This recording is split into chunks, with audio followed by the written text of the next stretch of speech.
Hello दोस्तों। दुनिया के हर एक कोने में कहीं ना कहीं कुछ ऐसे अपराधी प्रवृत्ति के लोग होते हैं जो जाने अपनी किस सनक में तमाम लोगों पर हमला करने जैसा और उन्हें मार डालने जैसा कांड कर देते हैं। कुछ क्रिमिनल्स तो ऐसे भी होते हैं जिन्हें हमेशा एक से अपराध करने में मज़ा आता है। भारत से लेकर दुनिया में कई ऐसे सीरियल किलर हैं जिन्होंने आम लोगों पर, खास तौर पर महिलाओं से लेकर पुलिस को भी सकते में डाल दिया। ज़रा आप भी जानिए 5 कुख्यात सीरियल किलर जिन्होंने ऐसे खतरनाक कारनामे किए जिनकी वजह से वो आज मशहूर बन गए। तो शुरू करने से पहले अगर आपने चैनल को सब्सक्राइब नहीं किया तो प्लीज़ सब्सक्राइब कीजिए, जिससे कि मैं आपके लिए ऐसे ही हैरत अंगेज स्टोरीज लाता रहूँगा।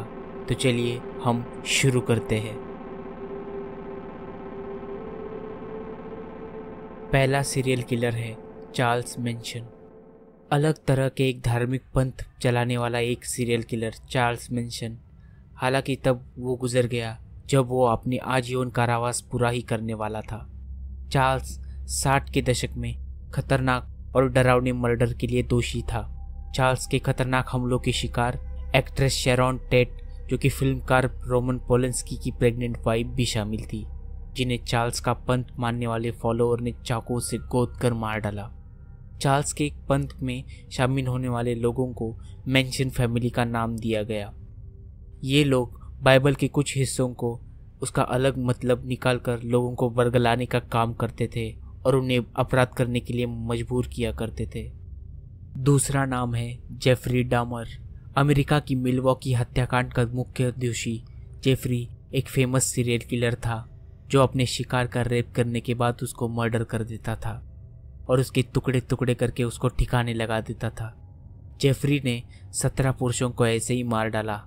जब जेफरी को गिरफ्तार किया गया तो जांच में पता चला कि उसको कुछ पर्सनैलिटी डिसऑर्डर था। अपने शिकार को मारने के बाद उसकी बॉडी पार्ट्स को खाने जैसा जघन्य अपराध करने के बाद भी वो काफ़ी कुख्यात रहा। सन 1990 के आसपास जेफरी को 900 साल की जेल की सज़ा हुई। हालांकि अपनी कैद के दौरान ही किसी साथी अपराधी ने उसको जेल में ही मार डाला।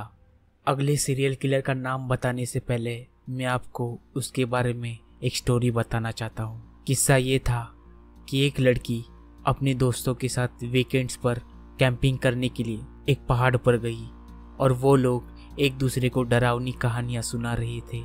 तभी उस लड़की ने कहा कि मेरे पास एक कहानी है, पर वो एक सच्ची घटना है। तो सभी फ्रेंड्स उसको उकसाने लगे, तुम हमें अपनी स्टोरी बताओ। लड़की ने अपनी स्टोरी को बताना शुरू कर दिया। ये उन दिनों की बात है जब उसके माता पिता पहली बार डेट पे गए और प्रपोज करने के बाद पिता ने एक हाइकिंग का प्लान बनाया और उसकी मम्मी ने एक जगह जो कि उसके घर के पास थी, जिसका नाम प्रोवो कैनियन था, जो ऊटा में है, उस जगह को डिसाइड किया। तो उन्होंने कहा कि हम डिनर के बाद वहाँ पे पहाड़ पर हाइकिंग करने के लिए जाएंगे। बहुत देर हो चुकी थी और सूरज भी डूब चुका था। उन्होंने हाइकिंग शुरू की तो लड़की की माँ को कुछ अजीब सा लगने लगा कि कोई उसको देख रहा है, पर उसने उस पर ध्यान नहीं दिया और कोई बहाना बना के चलने लगी। 5 मिनट चलने के बाद उसके पापा को पत्तों के पीछे कुछ हिलने की आवाज़ आई और उनका पाँव किसी नरम चीज़ पर पड़ा। वो सही से बता नहीं सके कि वो क्या था क्योंकि अंधेरा बहुत था। उसकी माँ ने उसकी तरफ देखा और कहा, मुझे कुछ बुरे ख्याल आ रहे हैं और मेरी गट फीलिंग बता रही यहाँ कुछ बहुत बुरा होने वाला है या हो रहा है।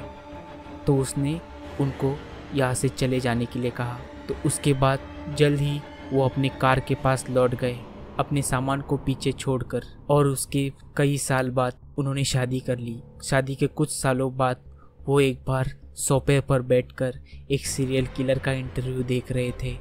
तो एंकर ने उस सीरियल किलर को पूछा, तुम्हें कभी ऐसा लगा है कि तुम अब पकड़े जाओगे? तब उस सीरियल किलर ने कहा कि हाँ, एक बार प्रोवो कैनियन में वहाँ पे एक लड़की को मारकर मैं घसीट कर वहाँ से ले जा रहा था। तभी मैंने एक कपल को मेरी तरफ आते हुए देखा। मैं डर के मारे पत्तों के ढेर के पीछे छुप गया। वो आदमी मेरे से 3 फुट करीब खड़ा था, लेकिन वो मुझे देख नहीं पाया क्योंकि अंधेरा बहुत था और उस आदमी का पैर ठीक उस लड़की की लाश के ऊपर था। कुछ देर बाद वो कपल चला गया। ये सीरियल किलर कोई और नहीं, famous serial killer Ted Bundy था। वो उस रात अपने और एक कत्ल को अंजाम दे रहा था। 1970 के दशक का एक कुख्यात serial killer Ted Bundy America के तमाम शहरों में रहने वाली खूबसूरत लड़कियों का रेप करके उनको मार डालने जैसा अपराध का दोषी था। उसके जघन्य अपराधों को देखते हुए उसे फ्लोरिडा में उसको इलेक्ट्रिक चेयर से बांधकर मार डालने की सजा सुनाई गई। उसने 36 महिलाओं की एक तरीके से हत्या की। हालांकि लोग मानते हैं कि उसके शिकारों की संख्या कई ज़्यादा है और उस सनकी हत्यारे को सजा सुनाने के लिए कोर्ट के ट्रायल टीवी पर प्रसारण किए गए। टेड बंडी पर एक मूवी भी बनी है। ये मूवी नेटफ्लिक्स पर अवेलेबल है। चौथा सीरियल किलर है डॉक्टर हेरोल्ड शिपमैन। इस खतरनाक डॉक्टर को 200 से अधिक हत्याओं के लिए दोषी माना जाता है। यह डॉक्टर अपने तमाम मरीजों को इस अंदाज में मार डालता था, किसी को शक नहीं होता था। मरीज को मारने के बाद उसका शरीर उसके परिवार वालों को अंतिम संस्कार के लिए सौंप देता था, लेकिन उसके द्वारा की गई हत्याओं का कोई सबूत नहीं मिल पाता था। काफ़ी सालों तक यह सिलसिला चलने के बाद किसी ने यूं ही नोटिस किया कि इस डॉक्टर ने भारी संख्या में डेथ सर्टिफिकेट पर साइन कर रखी है। तब उसने पूछताछ और उसके कोर्ट ट्रायल शुरू हुआ। आखिरकार उसे 15 हत्याओं के जुर्म में आजीवन कारावास की सजा सुनाई गई, लेकिन इस सनकी डॉक्टर ने जेल में ही आत्महत्या कर डाली।